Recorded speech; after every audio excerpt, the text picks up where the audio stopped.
ഈ സൺഡേ നമുക്ക് പുറത്തോട്ട് പോകാനുള്ള പ്ലാനൊന്നും ഉണ്ടായിരുന്നില്ല കേട്ടോ. പക്ഷേ നമുക്ക് വീട്ടിൽ തന്നെ കുറച്ചധികം കാര്യങ്ങളൊക്കെ ചെയ്യാനൊക്കെ ഉണ്ടായിരുന്നു.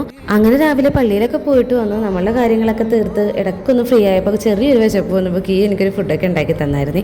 അതെല്ലാം കഴിഞ്ഞ് പിന്നെയും നമ്മൾ പണിയൊക്കെ തീർത്ത് വന്നപ്പോൾ നല്ല വൈകിട്ടുണ്ടായിരുന്നു.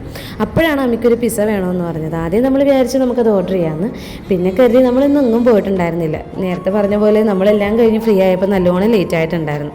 എന്നാൽ പിന്നെ ഒരു റൈഡും കൂടി ആകുമല്ലോ എന്ന് വിചാരിച്ച് ഞാനും കീ എന്ത് പിസ്സ വാങ്ങിക്കാൻ പോയിട്ട് വരികയാണ് കേട്ടോ. അങ്ങനെ ഞങ്ങൾ കുറച്ച് ഗോസിപ്പൊക്കെ പറഞ്ഞതേ നമ്മൾ വീട്ടിലെത്തിയേ. നമ്മളെ വീട്ടിൽ അമ്മി കട്ട വെയിറ്റിംഗ് ആയിരുന്നു കേട്ടോ. അങ്ങനെ പിസ്സയും പിന്നെ ഐസ്ക്രീമും നമ്മൾ വാങ്ങിച്ചിട്ടുണ്ടായിരുന്നേ. അങ്ങനെ അതൊക്കെ കൊടുത്ത് നമ്മളവിടെ ഇരുന്നപ്പോഴാണ് ഒരു 7-Up കൂടി വാങ്ങിക്കണമല്ലോ എന്ന് വിചാരിച്ചത്. പിന്നെ ഞാനും അമ്മയും കൂടി അടുത്തുള്ള കടയിലോട്ട് പോയി ഒരു 7-Up വാങ്ങിച്ച് തിരിച്ച് വീട്ടിലോട്ട് വന്നായിരുന്നേ. നാളെ മുതൽ ഇനി അമ്മി സ്കൂളിലേക്കും ഞങ്ങൾ ഓഫീസിലൊക്കെ ആയിട്ട് ഒരു ലോങ് 5 ഡേയ്സ് കഴിഞ്ഞാൽ ഇതേപോലെ ഒരു റിലാക്സ്ഡ് ആയിട്ടുള്ള ഒരു ഡേ ഞങ്ങൾക്ക് കിട്ടുമല്ലോ കേട്ടോ. അപ്പോൾ ഇനിയുള്ള വിശേഷം ഞാൻ അടുത്ത വീഡിയോയിൽ പറയാമേ. എൻ്റെ ചാനൽ ഇതുവരെ സബ്സ്ക്രൈബ് ചെയ്യാത്തവരൊന്ന് സബ്സ്ക്രൈബ് ചെയ്യണം കേട്ടോ. അപ്പോൾ എല്ലാവർക്കും ബൈ.